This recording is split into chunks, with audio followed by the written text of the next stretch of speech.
Hello dear students,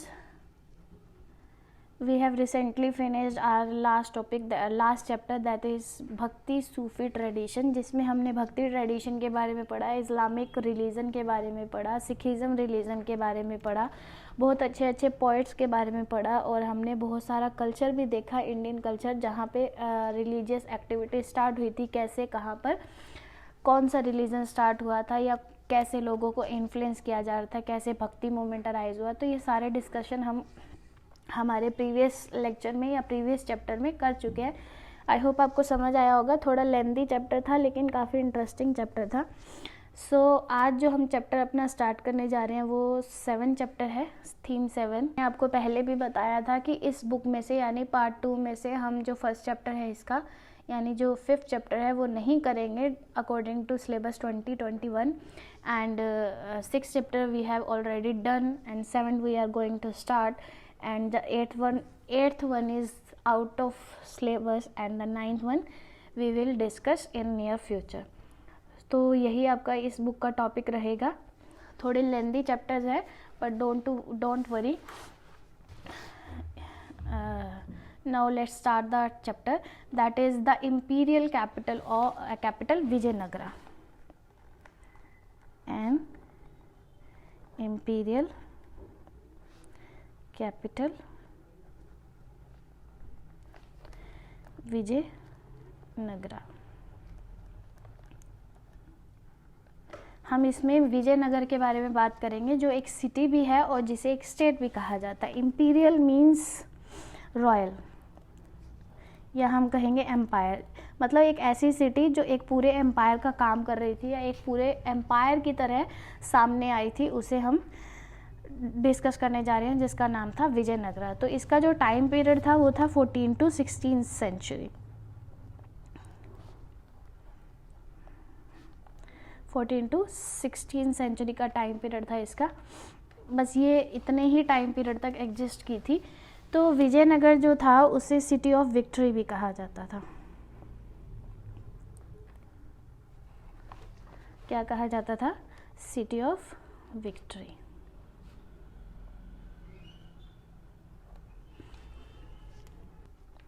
और ये एक सिटी के साथ साथ एक एम्पायर का भी नाम था। मतलब मेनली हमने जितने भी एम्पायर की बात की वो बहुत सारी स्टेट्स को इंक्लूड करता था, कवर करता था। ये एक ऐसा एम्पायर था जो एक सिटी तक लिमिटेड था, मतलब एक सिटी से स्टार्ट हुआ था एम्पायर और फिर धीरे धीरे इसने एक्सपेंड होना स्टार्ट कर दिया था। लेकिन जल्दी ही ये क्या हो गया था? र्यून हो गया था, डिक्लाइन हो गया था, फिनिश्ड हो गया था। तो इस एम्पायर की जो फाउंडेशन हुई थी यानी जब ये एस्टेब्लिश हुआ था तो वो टाइम पीरियड था 14 सेंचुरी का। कौन सा टाइम पीरियड था? 14 सेंचुरी का टाइम पीरियड था। एंड ये स्ट्रेस्ड आउट हो गया था कृष्णा रिवर से। कृष्णा रिवर से ये स्ट्रेस्ड आउट होना था यानी फैलना शुरू हो गया था।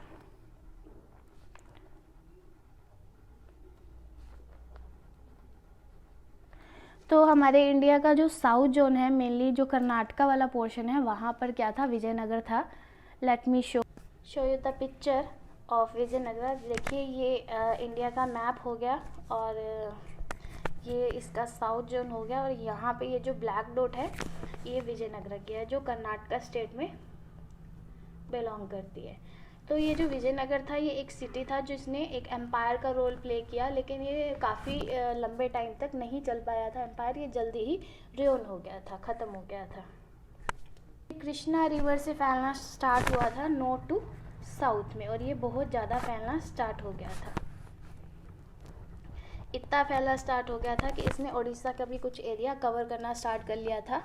और 1565 का जो टाइम पीरियड आया था उस टाइम पीरियड में इसने सैक और डेजर्टेड होना स्टार्ट हो गया था। मतलब एकदम से यहाँ के जो लोग थे वो मरने लग गए थे, गायब हो गए थे और जो बिल्डिंग्स एंड स्ट्रक्चर था वो भी र्यून हो गया था, ख़त्म हो गया था।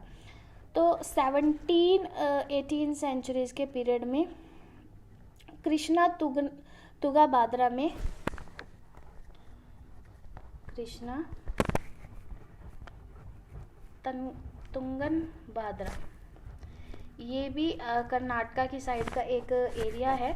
वहाँ के जो लोग थे ना उन लोगों ने ये क्लेम किया था कि ये जो लोग हैं वो कहाँ से बिलोंग करते हैं, विजयनगर एम्पायर से बिलोंग करते हैं। मतलब ये जो लोग हैं विजयनगर एम्पायर के लोग हैं। तो वहाँ से पता चला था कि विजयनगर नाम का एक स्टेट या एक सिटी या एक एम्पायर कभी किसी टाइम पीरियड में एग्जिस्ट करता था। और उन्होंने ही बताया था कि इस जगह को हम्पी भी कहा जाता है। क्या कहा जाता है? हम्पी भी कहा जाता है। हम्पी इनके जो लोकल एरिया की गॉडेस हुआ करती थी। हमने पहले भी बात की थी भक्ति और सूफी ट्रेडिशन चैप्टर में कि कुछ लोग जो थे, यानी जो मेनली लो कास्ट के लोग थे, वो अपने अपने लोकल एरिया के गॉडेस और गॉड को पूजा करते थे। सो यहाँ के एरिया के जो लोग थे उनकी एक गॉडेस हुआ करती थी जिनका नाम था पंपा देवी। ये एमसीक्यू पॉइंट ऑफ व्यू से काफ़ी इंपॉर्टेंट चीज़ें हैं, तो प्लीज़ इसे हाईलाइट कर ले अपनी नोटबुक में। तो पंपा देवी को हम्पी भी कहा जाता था और ये लोग इनकी पूजा किया करते थे और इसके नाम से इनके एरिया का नाम रख दिया गया था। तो अब हम बात करेंगे सोर्सेज की कि कौन से ऐसे सोर्सेज थे जिनसे हमें पता चला था कि विजयनगर एम्पायर नाम की कोई चीज़ हुआ करती थी, यानी विजयनगर नाम की सिटी या एम्पायर एग्जिस्ट करती थी during the time period of 14 to 16 century, और जल्दी ही ये ख़त्म हो गई थी। क्यों ख़त्म हो गई थी इसके बारे में भी हम डिस्कस करेंगे, और ये भी पढ़ेंगे कि विजयनगर जो था उसका आर्किटेक्चर स्ट्रक्चर कैसा था और यहाँ की क्या क्या स्पेशलिटी थी, ये कैसे एग्जिस्टेंस में आया और ये इतनी जल्दी र्यून क्यों हो गया था। तो ये सारे रीज़न हम टॉपिक वाइज अपने चैप्टर में डिस्कस करते जाएंगे। आज सिर्फ हम अपना इंट्रोडक्टरी पार्ट कर रहे हैं जो आपके ग्रीन कॉलम में दिया गया बुक में, that is on page number 170। तो ये जो टॉपिक है 170 पेज नंबर पे दिया गया। अब हम बात करेंगे सोर्सेज की। तो कुछ सोर्सेज, तो मेनली हम हर चैप्टर के सोर्सेज की बात करते हैं। तो इसमें जो सोर्सेज मिले थे वो आर्कियोलॉजिकल फाइंड्स, यानी आर्कियोलॉजी को रिसर्च के टाइम कुछ जो चीज़ें मिली थी उनसे पता चला था विजयनगर के बारे में। मॉन्यूमेंट्स, कुछ बिल्डिंग स्ट्रक्चर थे जो विजयनगर से बिलोंग करते थे, जिन्होंने और इंस्क्रिप्शन जिन पे हमें ये पता चला था कि विजयनगर कि ये बिल्डिंग्स हैं और इसे विजयनगर कहा जाता है। और कुछ ऐसे अदर रिकॉर्ड्स जिन्होंने स्कॉलर्स को हेल्प की थी विजयनगर एम्पायर को रीडिस्कवर करने के लिए। तो ये सोर्सेज थे जिनसे हमें पता चला था कि विजयनगर नाम की सिटी और एम्पायर जो था वो एग्जिस्ट करता था। तो हम्पी नाम की जो जगह थी उसका र्यून हो गया था, इस बात के ऊपर लाइट डाली थी, मतलब इस बात के बारे में बताया था। एक इंजीनियर हुआ करते थे जिनका नाम था, ये काफ़ी फेमस इंजीनियर है जिनका नाम था कॉलोनल कॉलिन मैकेंजी। ये फर्स्ट पर्सन थे जिन्होंने विजयनगर के बारे में बताया था दुनिया को। तो इन्होंने ये बताया था कि जो हम्पी था वो र्यून हो गया था, यानी ये एक ऐसे पहले पर्सन थे जिन्होंने विजयनगर की र्यून की बात की थी। और इन्होंने ये बात की थी 1800 में। कब की थी?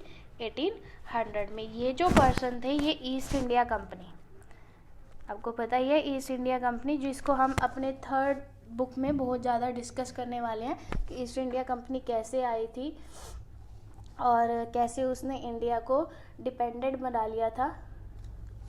जो ये ईस्ट इंडिया कंपनी थे उनके ये एम्प्लॉय हुआ करते थे।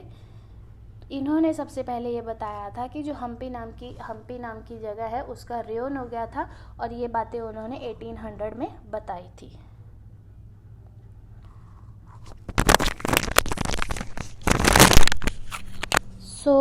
इंट्रोडक्टरी पार्ट में बस इतना ही टॉपिक है। कल हम इस चैप्टर को स्टार्ट करेंगे topic wise topic, and in introductory part, after discussing this, if you have any doubt please let me know, otherwise don't forget to do your work timely and do prayer for everyone.